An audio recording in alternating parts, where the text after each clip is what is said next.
Olá, povo de Deus, quinta-feira, 8 de junho de 2023, Santíssimo Sacramento do Corpo e Sangue de Cristo, Corpus Christi. Nossa reflexão de hoje é a partir de Deuteronômio 8, de 2 a 3 e 14b a 16a, 1 Coríntios 10, de 16 a 17 e João 6, 51 e 58. Moisés falou ao povo dizendo: lembra-te de todo o caminho por onde o Senhor teu Deus te conduziu, esses 40 anos no deserto, para te humilhar e te pôr à prova, para saber o que tinhas no teu coração e para ver se observarias ou não os seus mandamentos. Ele te humilhou, fazendo-te passar fome, alimentando-te com o maná que nem tu nem teus pais conhecieis, para te mostrar que nem só de pão vive o homem, mas de toda palavra que sai da boca do Senhor. Não te esqueças do Senhor teu Deus, que te fez sair do Egito, da casa da escravidão, e que foi teu guia no vasto e terrível deserto, onde havia serpentes abrasadoras, escorpiões e uma terra árida e sem água nenhuma. Foi ele que fez jorrar água para ti da pedra duríssima e te alimentou no deserto com maná que teus pais não conheciam. Deuteronômio significa literalmente segunda lei. O livro trata de uma representação e adaptação da lei em vista da vida de Israel na terra prometida. Hoje vemos Moisés cobrando do povo a memória de tudo que Deus fez na vida dele. Nunca é demais chamar a atenção para a maneira que o povo de Deus tinha para relatar seu relacionamento com Deus. Atribuíam a Deus sentimentos e comportamentos humanos. Por isso, nesta leitura de hoje, Moisés diz ao povo que Deus o humilhou para pô-lo à prova. Ora, esse comportamento é nosso. Nós é que vivemos colocando uns aos outros à prova. Deus não precisa disso. Esse é um método humano, nosso.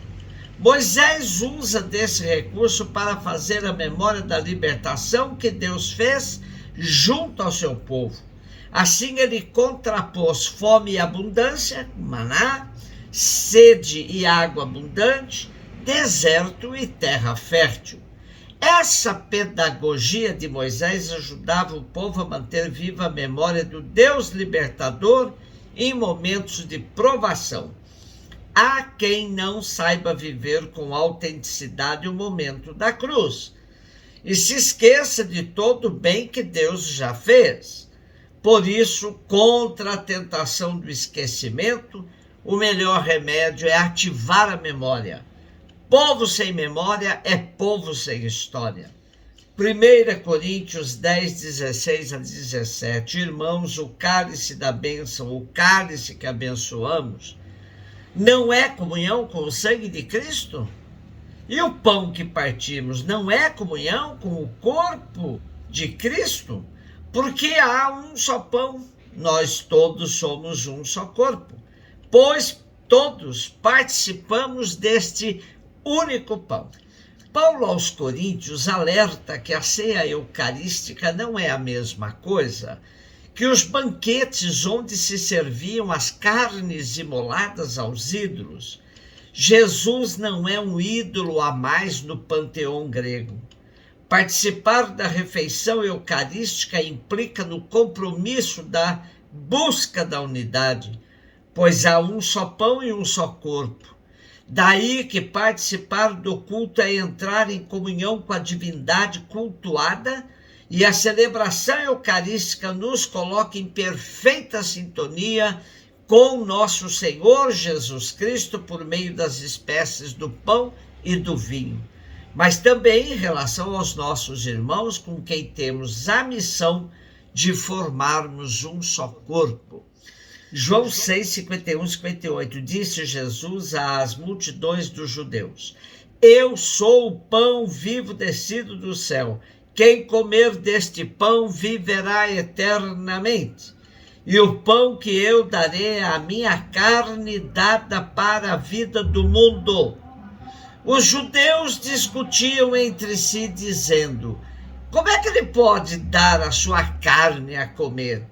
Então Jesus disse: em verdade vos digo, se não comerdes a carne do Filho do Homem, não beberdes o seu sangue, não tereis a vida em vós. Quem come a minha carne, bebe meu sangue, tem a vida eterna, e eu o ressuscitarei no último dia. Porque a minha carne é a verdadeira comida e o meu sangue é a verdadeira bebida. Quem come a minha carne e bebe o meu sangue, permanece em mim e eu nele. Como o Pai que vive me enviou e eu vivo por causa do Pai, assim aquele que me recebe como alimento viverá por causa de mim. Esse é o pão que desceu do céu. Não é como aquele que os vossos pais comeram, eles morreram. Aquele que come este pão viverá para sempre. O quarto evangelho, diferentemente dos demais, não apresenta a ceia final de Jesus com seus discípulos, onde ele se dá em comida e bebida para eles e toda a humanidade. Sendo assim, esse capítulo 6 de João se reveste de uma importância ímpar, pois se pode afirmar que é o capítulo eucarístico do quarto evangelista. Como entender esse discurso de Jesus?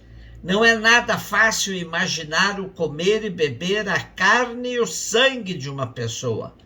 Porém, na linha da metáfora, podemos entender como os naturalistas afirmam que a gente é o que a gente come. Portanto, comer o pão da vida, que é Jesus, é transformar-se nele. Daí o compromisso sério da participação na comunhão eucarística, pois com esse gesto dizemos: comprometemo-nos a fazer da nossa vida a expressão da vida de Jesus. Jesus também ligou o fato de comer e beber seu corpo e seu sangue com a destinação final do ser humano, ou seja, alimentar-se dele, assumir o compromisso de conformar a vida segundo a dele, é assinar o passaporte para a vida eterna. Carne e sangue podem ser entendidas também como a nossa expressão carne e osso, isso é, a totalidade. Sempre brincamos dizendo que quem comeu a carne que roa o osso, para dizer que o nosso compromisso deve ser total e perseverante. Assim é o compromisso de quem comunga do corpo e sangue de Jesus, total e para sempre. Jesus também se dá como exemplo para explicitar a que profundidade deve chegar nossa relação com ele. Quando participamos da sua vida, comendo sua carne, bebendo seu sangue. Como o Pai que vive me enviou e eu vivo por causa do Pai, assim também aquele que me recebe como alimento viverá por causa de mim. Viver por causa de Jesus é orientar toda a vida para torná-lo explícito, visível no mundo. Daí o nosso compromisso missionário que decorre da comunhão. Ainda temos no trecho de hoje a superação da refeição do povo que caminhou no deserto. Jesus é mais que um simples maná que serviu para matar a fome do povo momentaneamente. Jesus sacia totalmente e para sempre a fome de quem o encontra e pauta sua vida segundo a vida e a prática de Jesus. A solenidade de Corpus Christi que hoje celebramos teve sua origem no século XIII, quando Santa Juliana de Montcornillon monja agostiniana de Liege, teve um sonho. Ela viu na lua cheia brilhante uma pequena mancha escura. Interpretou a lua como sendo a igreja iluminada por suas festas e a mancha como sinal da ausência de uma data dedicada ao corpo e sangue de Cristo. Pela primeira vez aconteceu essa celebração na diocese de Liege, na Bélgica, em 1247.